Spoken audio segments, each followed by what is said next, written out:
and welcome back to another video. My name is Nicole and I sell vintage home decor on Etsy, and I also have a small booth at an antique mall. In today's video, I am going to be doing something a little bit different than normal. So I decided I am going to start a series where I review my subscribers' Etsy shops. So if you have any questions about pricing, about if your photos are good, if your Etsy shop is laid out nicely, that kind of thing, you can find the link in my description, and I will have a little Google Forms where you can submit the link to your Etsy shop. I'm also going to put a little section in there where you can share some background about yourself if you'd like, that I would share in the video. And hopefully this will be a great way to not only give some tips and advice, but also to give your shops some traffic and maybe a little bit of promo, and just help to kind of build a really supportive community here on my channel. I got inspired to start this series because on my last video I had a very lovely commenter named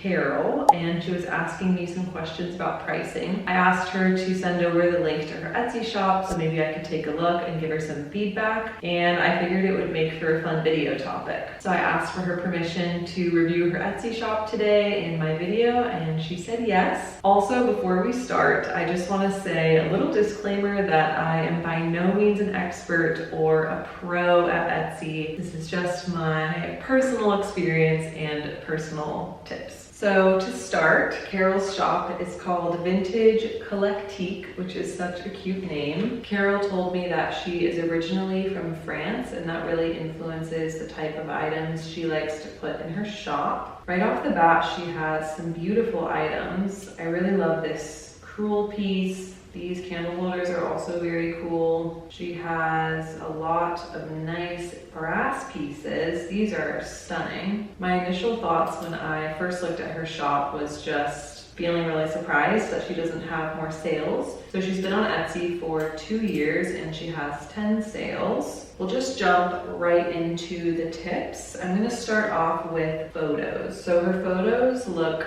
very good. The lighting is really nice. The quality of her photos in general is perfect. I would say these two look like they might be screenshots. So I would replace those with images that are slightly better quality, but other than those two, the quality of the photos is really nice. My first tip would be to make sure that the full item is visible in the photo thumbnail. For example, in this picture, you can completely see both of the mugs, whereas in this one, you can't see the full candle snuffer. This one, is that a vase? Yeah, you can't see the full base in the photos. See, like these are good. This one I would zoom out a little bit. This one I would zoom out a little bit as well. So most of the photos are good, but I think that that is just one small change that Carole could make right off the bat. My next tip would be to put your 4 featured items right here. When people click on your shop, this is the first thing that they're gonna see. So I think it would be nice to put some of your beautiful eye-catching pieces up here. What I like to do is I like to put items in the featured section that are multiple different price points and different styles. That way when someone goes to your Etsy shop, there's a good chance they will like at least one of those items, and it will get them interested in looking at the rest of your items. The listings I would personally pick to put in that featured section would be this crewel piece, because that is stunning. I would do these candle holders because they're really low price and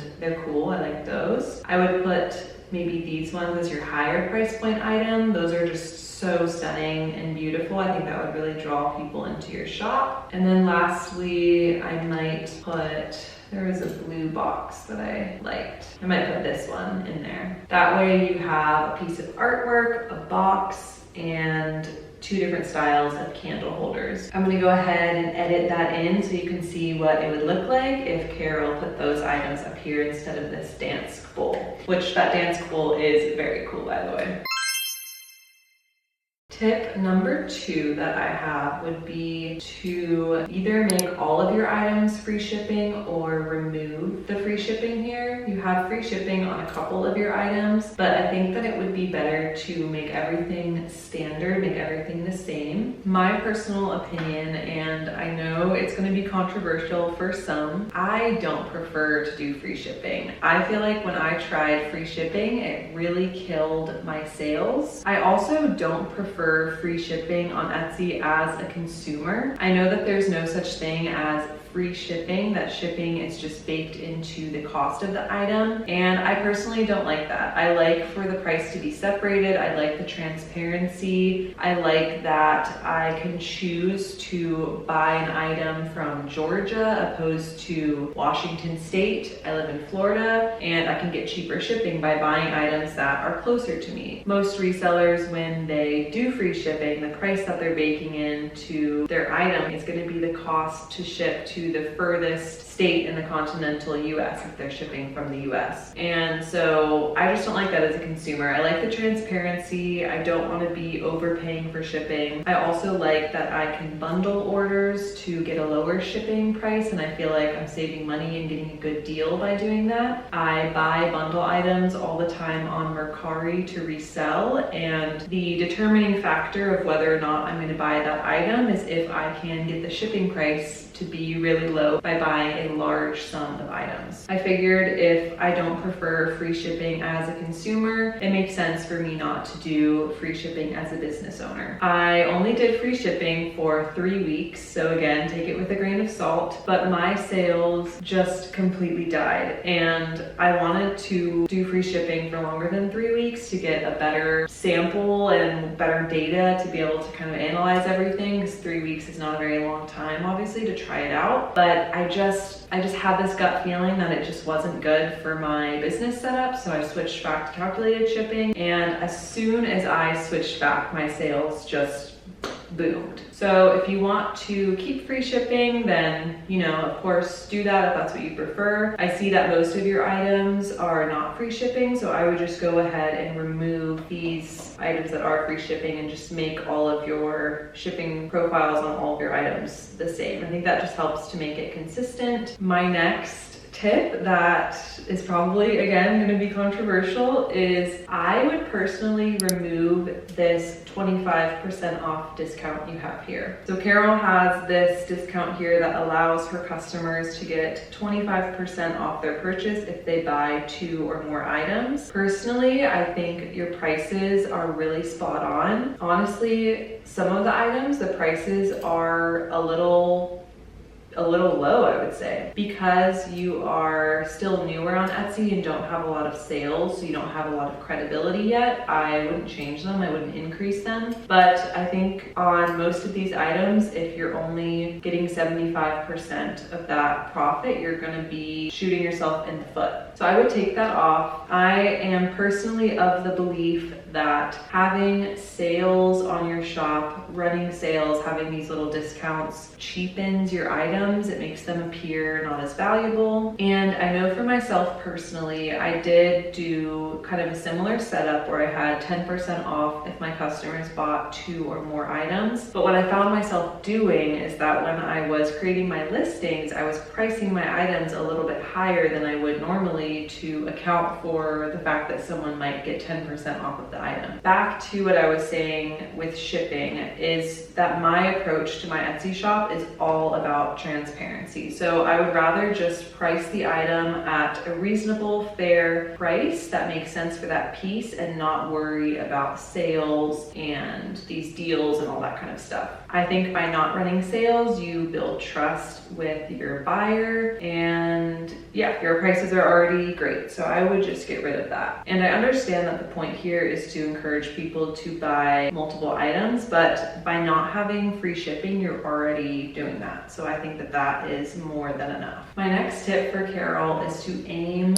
for having 100 items in your shop. Right now, she has 49 items, which is awesome. As a general rule of thumb, thumb, the more items you have listed in your shop, the more sales you're gonna get. If you really want to see an increase in sales, you definitely will if you have 100 items. So I would aim for that. That leads into my next point, which is to be posting new items regularly. Obviously, I haven't been following along on Carole's shop, so I don't know how many items she posts per week, but seeing as how she's been on Etsy for 2 years and she has 50 items listed, she's probably not posting new items every week. Listings can be really time consuming, especially if you have another full-time job. I don't know Carole's job setup, but I'm gonna assume she probably has a full-time job that is not reselling. So I would just aim for 5 new items per week. I would do 1 on each day of the week. If you want, you can draft up all of the listings on the weekend and just post one every morning or every evening during the week. Etsy really likes when you post items more frequently, spread out, versus posting like a big drop once a month. So that's what I would recommend. If you post 5 new items per week, in about